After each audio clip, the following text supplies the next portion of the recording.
perpindahan uang dari rekening Joshua ke Ricky Rizal sebanyak 100 juta dan 100 juta. Itulah yang kami duga peristiwa pencurian tersebut. Dengan dibuatnya laporan ini nanti bisa menjadi peristiwa baru. Seorang polisi ini, pimpinan polisi itu memiliki naluri membunuh dan juga naluri perencanaan yang menurut saya ini hal yang sadis. Bahkan kami pada saat menyampaikan ini adalah pembunuhan berencana, kami sempat dituduh gila. Richard itu dihadapkan dengan posisi yang sangat sulit. Dia harus mengaku dan juga jujur melawan bekas atasannya.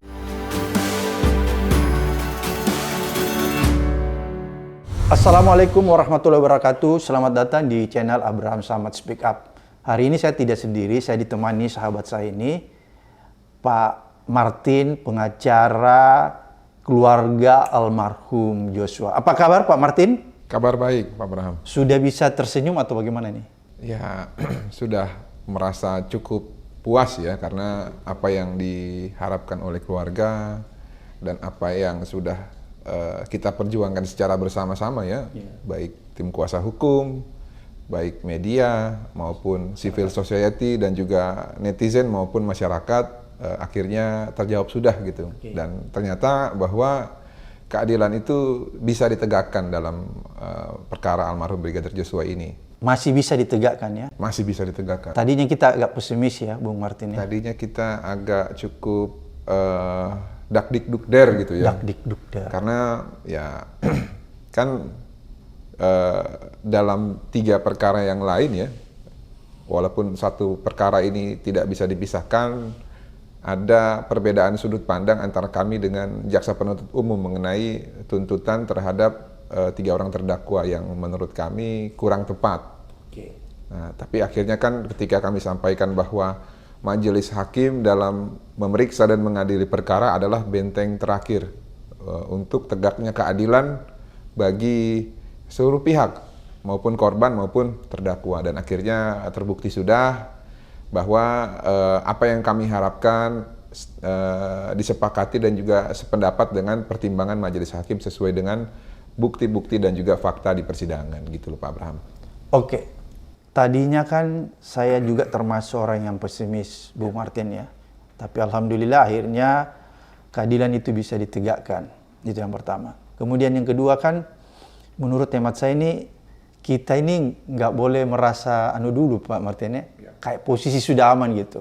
Masih ada proses selanjutnya, banding dan kasasi. Kalau masyarakat atau masyarakat sipil dan masyarakat pada umumnya terlena tidak mengawasi lagi, ini kan bisa saja terjadi hal-hal yang tidak kita inginkan. Katakanlah misalnya siapa tahu nanti di pengadilan tingkat selanjutnya yang bersangkutan putusan hukuman matinya bisa dianulir menjadi hukuman seumur hidup. Oleh karena itu saya pikir kita nggak boleh tinggal diam begitu saja ya. Kita harus terus mengawal kasus ini. Itu yang pertama.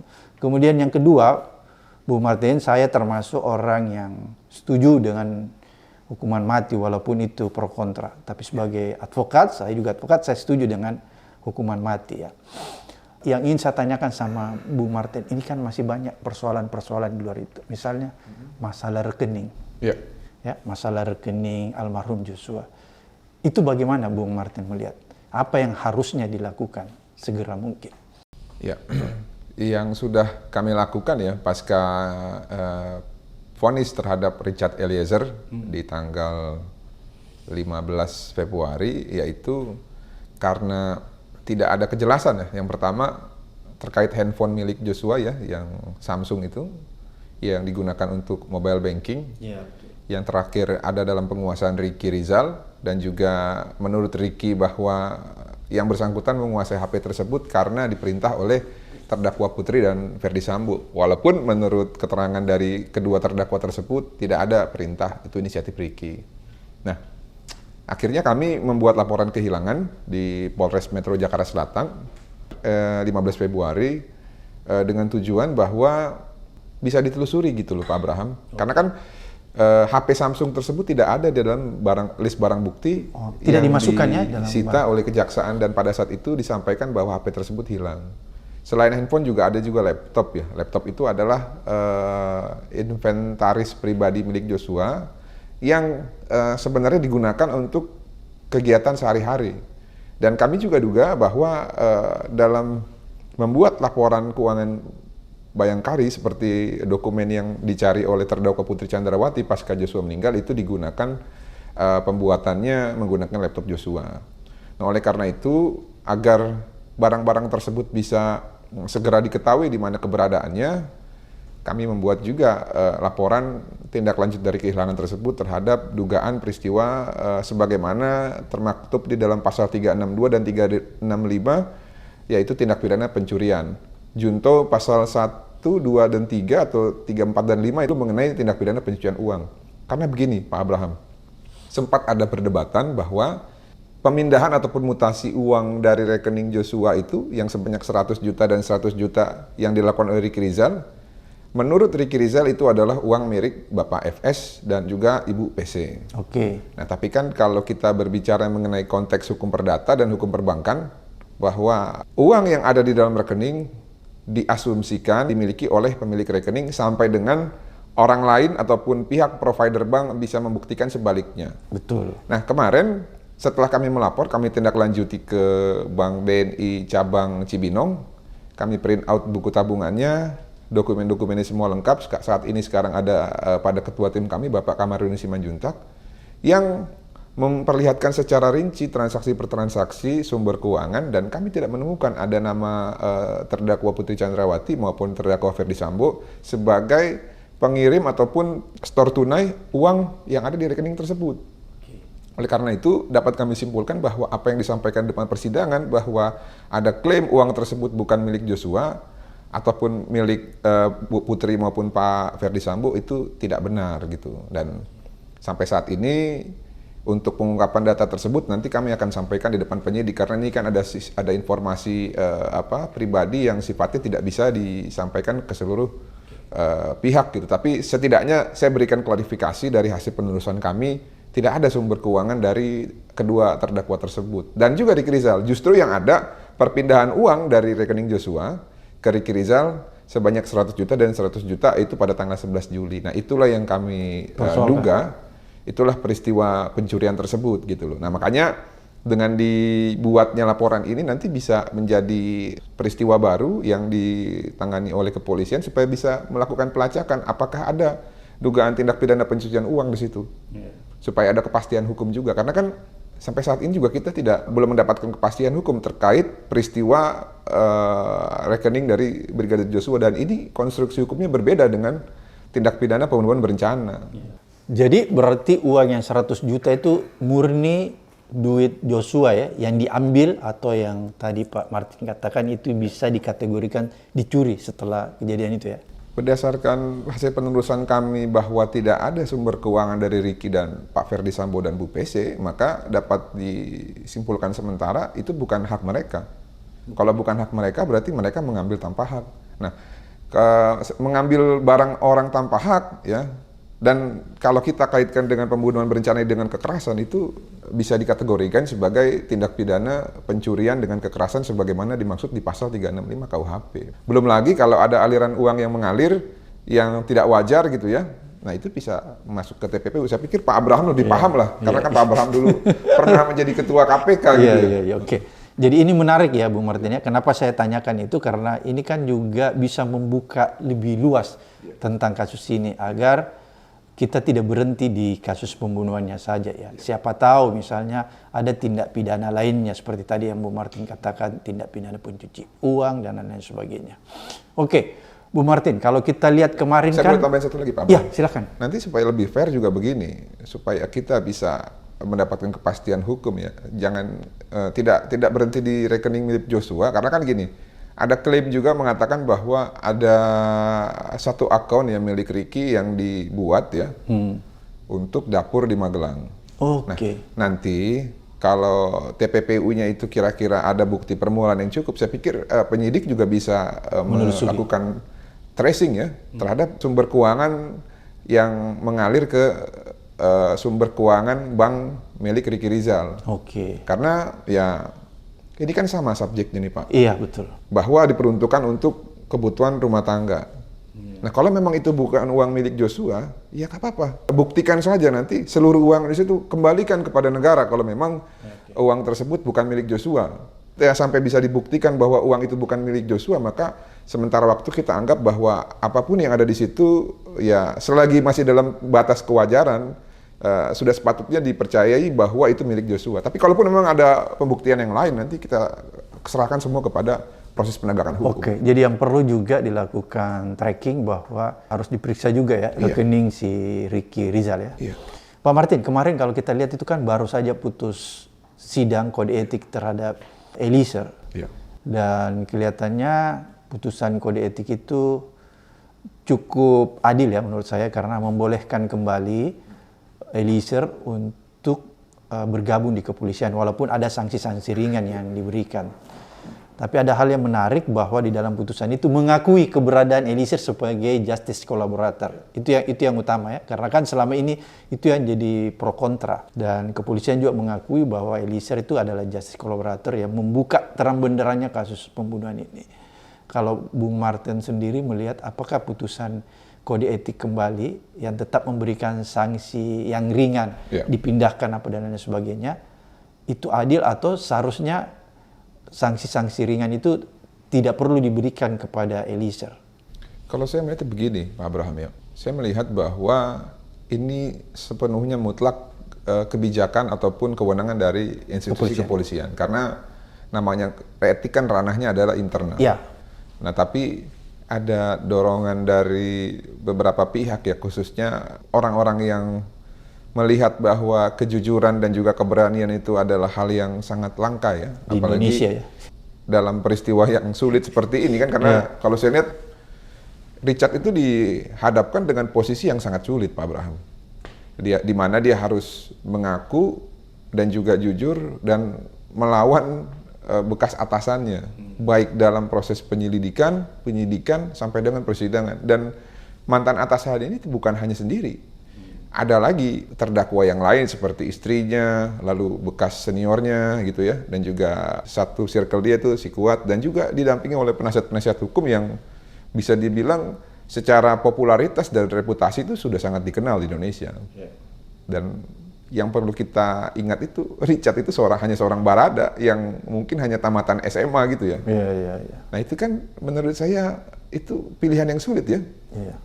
Nah ketika dia memilih untuk mengambil jalan tersebut, ya saya pikir itu memang patut untuk diapresiasi. Karena kalau dibilang membuka, saya kurang sependapat Pak Abraham, karena memang dibukanya kasus ini ya itu dimulai dari perjuangan keluarga. Namun jadi bukan semata-mata Eliezer, kalau dibilang bahwa faktor penentu dalam pembuktian adalah Richard, memang mutlak seperti itu. Karena gini, kalau kita berbicara pembuktian kan kita mengacu kepada pasal 184 KUHP ya. Saksi, ahli, surat, keterangan terdakwa, dan petunjuk. Sangat sulit rasanya kita menyesuaikan alat bukti yang lain, Pak Abraham.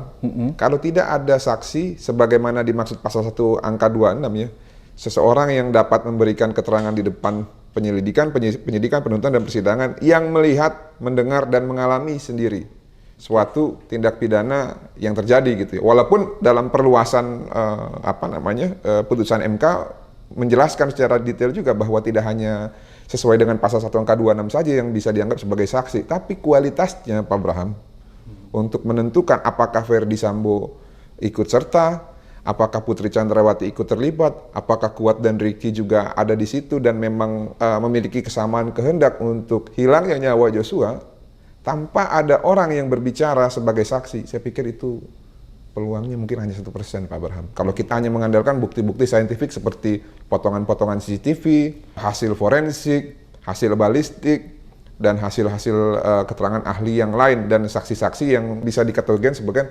circumstantial evidence gitu, bukti tidak langsung yang tidak melihat peristiwa. Karena bisa saya simpulkan apa yang diskenariokan di awal itu hampir sempurna Pak Abraham. Kenapa saya bilang hampir sempurna? Rekayasanya hampir sempurna ya? Benar, karena gini, bahkan beberapa advokat senior itu percaya, Pak Abraham. Kami sempat beradu argumentasi di depan publik ya dengan, saya lupa pada saat itu kalau nggak salah Perkat Nusantara ya. Dan apa yang mereka sampaikan semua masuk akal. Tapi lebih masuk akal lagi ketika itu kami tidak percaya secara logika dan akal sehat ya, ada tembak-menembak ya di antara ajudan tanpa diketahui oleh atasannya gitu loh. Nah, dari kecurigaan tersebut, dari hasil-hasil temuan dari keluarga mengenai tidak lazimnya luka-luka yang ada pada Joshua, tangisan ibunya, dan juga keberanian tante-tantenya Joshua untuk membuka peti jenazah, akhirnya meyakinkan kami bahwa sepertinya ada yang janggal dari skenario yang mereka sampaikan. Karena kan sempurna sekali, Pak. Ada upaya melecehkan, terus tiba-tiba Richard keluar nanya ada apa bang, ya. Lalu Joshua katanya menembak.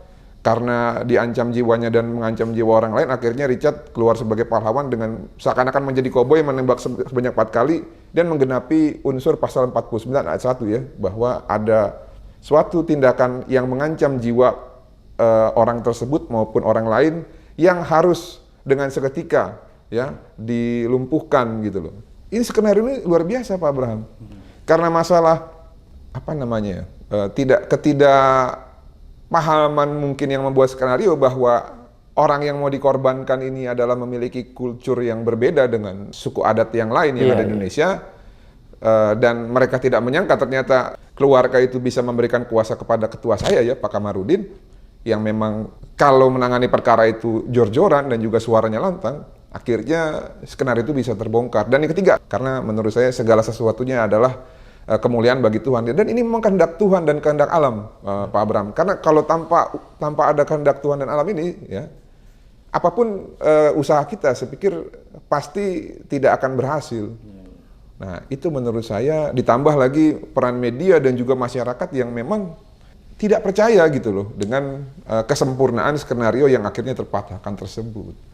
Makanya saya menganggap bahwa Richard berjasa, tapi bukan Richard memang yang membongkar membongkar di awal, tapi sebagai requirement saksi fakta itu ya, dari penyelidikan sampai dengan persidangan, memang Richard ini layak untuk diberikan apresiasi yang setinggi-tingginya. Oleh karena itu, kalau pendapat saya pribadi ya, saya kaitkan dengan sesuatu hal yang menurut saya agak langka juga. Gini loh Pak Abraham, kalau pelaku yang lain ya berharap ataupun mati-matian tidak ingin dipecat seperti yang ada di peristiwa Operation of Justice, itu wajar Pak Abraham. Karena kenapa? Mereka semua perwira. Iya. Sangat wajar kalau mereka masih ingin kembali berdinas. Karena untuk menjadi perwira kepolisian itu sangat dianggap prestis gitu ya, dan memiliki banyak keistimewaan. Nah, tapi kalau hanya seorang barada ya sudah dia coba untuk dikorbankan oleh petingginya gitu ya. Terus tiba-tiba ketika dia mendapatkan vonis yang ringan, dia masih mau mengabdi kepada korpsnya. Ini menurut saya sesuatu hal yang menurut saya juga harusnya tidak dilakukan oleh Richard. Nah, kenapa dilakukan? Berarti kan dia memiliki kecintaan yang luar biasa sama dia punya korps itu ya. Sehingga ya sudah didemosi 1 tahun. Iya. Terus pangkatnya juga cuma barada pula. Kalaupun diteruskan sampai dengan dia pensiun, tanpa dia sekolah lagi ya, mentok jadi apa sih Pak Abraham? Nah, makanya menurut saya, apa yang diminta itu sebenarnya bukan hal yang luar biasa. Justru itu menunjukkan bahwa dia cinta sama korpsnya dia. Iya, betul. Nah, ini yang menurut saya, akhirnya kan dijawab juga oleh kepolisian melalui kebijakannya bahwa melalui pertimbangan permaafan oleh keluarga, dan juga melalui bahwa Richard ini adalah sebagai saksi pelaku yang mengungkap fakta, maka dipertimbangkan untuk tidak di PTDH dan hanya di demosi selama 1 tahun. Menurut saya pribadi ya, tanpa ada firasat ataupun anjuran-anjuran dari orang, menurut saya ini sudah sangat adil bagi Richard maupun kepolisian. Tapi ya kembali lagi ya, kalau dibilang akan menjadi suatu presiden tergantung sudut pandang. Karena nanti mungkin terhadap anggota-anggota kepolisian ini akan bilang, loh kok Richard dipertahankan, kami tidak. Nah, yang jadi pertanyaan adalah, apa yang sudah kalian lakukan pada saat kalian melakukan kesalahan? Apakah hanya ikut arus? Atau kalian justru mencoba untuk mengembalikan marwah pribadi maupun marwah institusi dengan menjadi justice kolaborator sehingga perkara itu bisa berjalan dengan sebagaimana mestinya. Itu aja menurut saya tolak ukurnya. Kalau ada orang lain yang nanti menjadikan kasus Richard ini sebagai presiden, ataupun kalau dalam bahasa hukum jurisprudensi yang membenarkan untuk orang tersebut meminta kembali sebagai anggota polisi ataupun perwira kepolisian. Menurut saya itu, Pak Bram. Oke. Kalau tadi Bu Martin katakan itu kan ada skenario yang luar biasa dibangun ya, rekayasa. Seolah-olah kalau kita lihat skenario itu, rekayasa itu sempurna ya, dan hampir susah terbongkar. Untunglah keluarga ini tetap dengan gigi memperjuangkan ya. Bu Martin, kalau Anda lihat ya skenario itu, apakah Bu Martin melihat skenario yang dibangun itu sebenarnya kalau kita lihat lebih jauh itu termasuk di dalam pembunuhan yang sadis? Tentu sadis ya. Gini, kalau dibilang sadis itu tolak ukurnya bukan bagaimana, memang ada dua pandang, sudut pandang. Yang pertama, bagaimana orang ini dibunuh. Misalkan dimutilasi sampai dengan 100 potongan gitu ya. Itu kan sadis secara tindakan. Tapi kalau sadis secara perencanaan, Pak Abraham, menurut saya tidak ada ruang untuk membantah bahwa apa yang dilakukan oleh terdakwa Ferdy Sambo dan yang lain-lain ya, itu memang termasuk dari yang peristiwa ataupun perwira yang mengikuti obstruction of justice. Menurut saya itu perbuatan yang sangat sadis secara intelektual. Karena merencanakan merampas nyawa orang lain, merencanakan cara menutupi jejak, lalu melibatkan institusi, padahal seharusnya tidak dilibatkan, lalu seakan-akan tidak terjadi pelanggaran ataupun konflik of tugas pokok dan inti itu ya, dan mengatakan bahwa itu semuanya sudah sesuai dengan tugas. Menurut saya ini hal yang sadis, karena bukan hanya mengakibatkan korban jiwa Joshua, tapi dia juga menunjukkan bahwa ternyata seorang polisi ini, pimpinan polisi itu memiliki Naluri membunuh dan juga naluri perencanaan yang di luar batas kewajaran manusia. Karena kan kalau kita berbicara mengenai negara hukum ya, Pak Abraham, kalaupun yang dibilang oleh Bu Putri dan Pak Ferdy Sambo itu benar, bahwa telah terjadi pemerkosaan, apa sih yang harus dilakukan pertama? Lapor polisi kan, proses hukum kan? Nah tapi kan ini tidak dilakukan. Justru yang dilakukan adalah menurut fakta persidangan ya, membuat suatu perencanaan untuk menghilangkan nyawa Joshua. Nah ini menurut saya seharusnya tidak dilakukan oleh seorang petinggi kepolisian, khususnya polisi. Tapi ya kalau ada yang bilang ini tidak sadis, saya tidak sependapat. Karena secara perencanaan, ini perencanaan yang sangat sadis. Karena dia bukan hanya merencanakan untuk membunuh almarhum, tapi juga merencanakan untuk menghilangkan jejak, dan juga merencanakan untuk membungkam seluruh orang yang ingin berbicara, khususnya keluarga dan para pers. Karena kita ingat Pak Abraham, hari pertama ya kasus ini terbongkar, ada utusan dari penasihat hukum yang datang, khusus mendatangi Dewan Pers, mengatakan bahwa tidak ingin pemberitaan yang di luar dari konstruksi apa yang sudah disampaikan oleh kepolisian pada saat itu. Bahkan kami pada saat menyampaikan ini adalah pembunuhan berencana, kami sempat dituduh gila, Pak Abraham. Oh gitu ya? Itu awal ya? Karena menyampaikan apa yang berbeda dengan rilis kepolisian. Nah, disinilah kita belajar kan bahwa tidak selamanya rilis resmi itu sesuai fakta. Mudah-mudahan ke depan juga dalam mengekspos ataupun merilis itu ya dipastikan aja dulu bahwa memang tidak ada potensi bahwa yang terjadi adalah sebaliknya. Ini jadi pembelajaran buat kita semua, Pak Bang. Jadi ini ini kasus yang membuka mata kita seluas-luasnya dan sekaligus menjadi pembelajaran bagi kita semua bahwa ketika ada sebuah kasus pembunuhan yang menjadi sorotan publik, tidak seharusnya institusi itu cepat-cepat mengeluarkan analisisnya ya, sebelum dilakukan investigasi lebih jauh ya. Bukan hanya pembunuhan juga sih, kayak contoh misalkan kasus-kasus yang melibatkan mengenai keterangan seseorang. Contoh misalkan diduga mencemarkan nama baik gitu ya, ataupun diduga menginformasikan berita yang diduga bohong. Ini kan juga terkadang suka langsung menarik kesimpulan tanpa memberikan orang-orang yang menyatakan pendapat tersebut diberikan waktu untuk menjelaskan klarifikasi sebenarnya apa yang dia sampaikan gitu. Jadi apapun itu ya tindak pidananya ataupun dugaan tindak pidananya, jangan langsung kita cepat menyimpulkan. Berikanlah, khususnya apalagi nih, kalau terduga pelakunya itu ada jabatan tinggi gitu loh, Pak Abraham. Seperti contoh kemarin kan ada yang berbarengan dengan perkara ini ya, ada rilis dari kepolisian mengenai tewasnya mahasiswa UI itu ya, Iya, iya, iya. yang akhirnya jadi polemik juga. Itu kan juga sempat jadi perbincangan di publik dan akhirnya ditarik kembali status tersebut. Dan maksud saya yang seperti ini gitu loh Pak Abraham, kan kita harus hati-hati karena gini loh, saya yakin pimpinan kepolisian itu mau semuanya bekerja profesional. Tapi kadang-kadang yang di bawah ini karena memiliki konflik kepentingan dan juga ada desakan dari entah dia mantan, entah masih menjabat, sehingga perbuatan-perbuatan orang ini justru mendiskreditkan korps ataupun kepolisian itu sendiri. Nah, ini yang sebenarnya harus kita waspadai gitu loh Pak Abraham. Jangan sampai terjadi lagi karena ya kita butuh polisi yang baik, kita butuh polisi yang dipercaya oleh masyarakat. Oke, jadi Bu Martin ingin katakan bahwa sebenarnya kasus Tambu ini dijadikan momentum bagi kepolisian ya untuk melakukan perbaikan dan reformasi internal. Seperti gitu ya. Pasti Pak Abraham. Oke, Bu Martin, kalau Bu Martin lihat sendiri putusan Putri Chandrawati itu kan 20 tahun ya. Iya.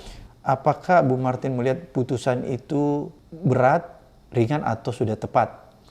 Kalau menurut saya itu sudah tepat. Kenapa demikian? Yang pasti pertama konstruksi hukum dan juga dakwaan dan juga tuntutan. Walaupun saya tidak sependapat dengan tuntutan hukumannya ya, karena berdasarkan kesimpulan jaksa kan ada terjadi perselingkuhan.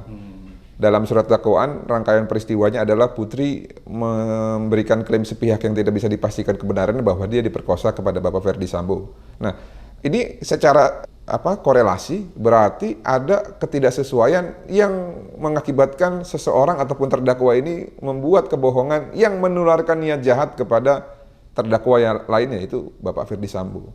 Sehingga bisa dikatakan bahwa Putri Chandrawati ini adalah sebagai pemicu terjadinya tindak pidana pembunuhan berencana. Nah, oleh karena itu tuntutan 8 tahun itu tidak bisa diterima dengan akal sehat.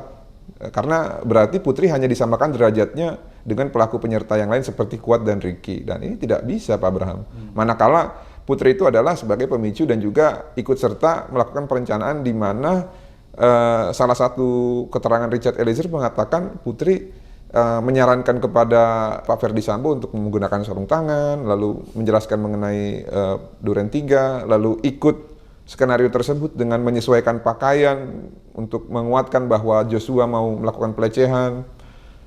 Menurut saya memang 20 tahun itu adalah keputusan yang adil, baik bagi keluarga korban maupun kepada pihak-pihak yang lain. Kenapa demikian Pak Abraham? Karena 20 tahun itu kan grade dalam pasal 340 yang paling ringan. Ada hukuman mati, ada seumur hidup, dan juga ada 20 tahun tersebut. Nah, kenapa saya bilang cukup adil? Karena kalau sampai putusannya huruf juga, ya karena kan Pak Ferdi Sambo vonis maksimal. Ya. Berarti kan di bawahnya vonis maksimal apa? Seumur hidup. Ya. Justru itu menurut saya pribadi ya, itu tidak adil. Kenapa? Karena kita tidak boleh lupa juga bahwa dua orang terdakwa ini adalah pasangan suami istri. Mereka punya anak. Anaknya ada 4 itu ya. Kalau dua-duanya divonis seumur hidup ataupun hukuman mati, maka tidak ada lagi peluang bagi keluarganya untuk bertemu daripada salah satu terdakwa yang adalah orang tua mereka. Yeah. Nah, menurut saya ini tidak adil, Pak Abraham. Okay. Karena kan yang juga yang meninggal itu 1 orang ya. Yeah. Nah, kalau dua-duanya dipisahkan dari keluarganya, ya sebagai manusia ya, saya anggap itu bahwa ya tidak adil. Sehingga 20 tahun, kalau 20 tahun ini kan masih ada kesempatan untuk bertemu lagi dengan keluarganya nanti. Jadi ya itu cukup adil. Cukup adil ya. Jadi nanti sisa waktu yang dilalui pada saat menjalani di lembaga pemasyarakatan itu mudah-mudahan bisa menjadi ajang pertobatan lah, supaya apa yang sudah dilakukan itu bisa dipertanggungjawabkan melalui pemasyarakatan tersebut. Itu aja menurut saya, Pak. Oke. Pesan terakhir nih, Bung Martin. Ini kan ada proses selanjutnya ya, tingkatannya banding, kasasi, dan PK mungkin. Apa nih yang Bung Martin ingin sampaikan agar institusi-institusi lain nanti yang akan menghadapi proses selanjutnya ini tetap berkomitmen untuk menegakkan keadilan?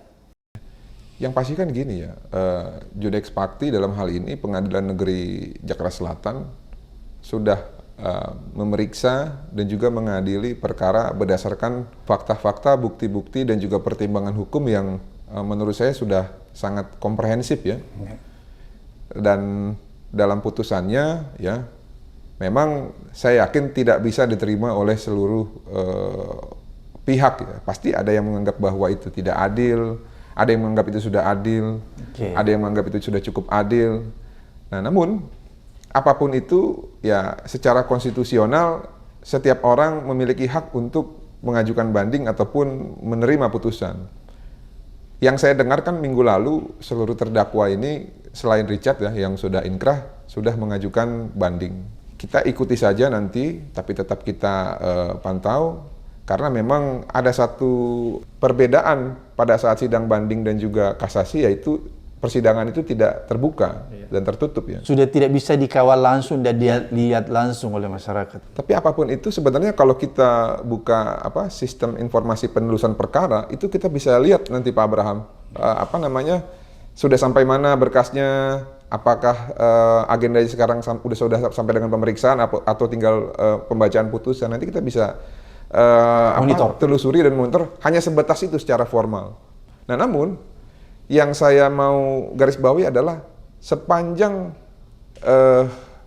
proses pemeriksaan dan mengadili perkaranya itu berdasarkan pertimbangan-pertimbangan hukum yang memang sesuai pembuktian dan fakta, ataupun nanti ada bukti baru dari para terdakwa, saya pikir apapun hasilnya kami sudah berkonsultasi dengan keluarga korban, mereka akan terima. Tapi nanti kan kita bisa pelajari putusannya Pak Abraham.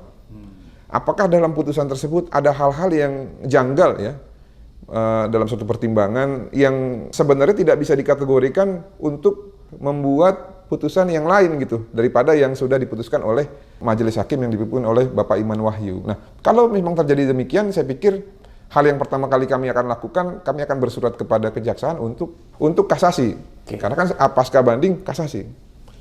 Supaya ada penyesuaian apabila terjadi di luar daripada hukum itu sendiri dengan adanya pertimbangan-pertimbangan yang sebenarnya tidak layak untuk dipertimbangkan gitu, ataupun temuan yang gaib lah gitu kalau saya bilang. Tapi apapun itu Pak Abraham, selagi itu masih dalam koridor hukum, keluarga sudah berkomitmen bahwa akan mengawal terus mengimplementasikan azas hukum ya, res judicata pro veritate habetur, bahwa putusan hakim haruslah dianggap benar dan dijalankan sampai dengan terbukti sebaliknya. Namun ya saya menghimbau juga dan mengajak kepada seluruh pihak ya yang tertarik dan juga sangat mencintai keadilan untuk sama-sama kita mengawal supaya ada check and balances juga, supaya putusan tersebut nanti ada legitimasinya dari segi hukum dan juga dari aspek-aspek yang lain, begitu Pak. Dan justru tidak menyimpan dari putusan tingkat pertama ya? Iya.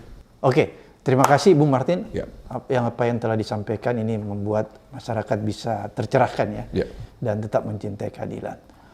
Penonton episode Abraham Samad Speak Up, sampai ketemu di episode selanjutnya.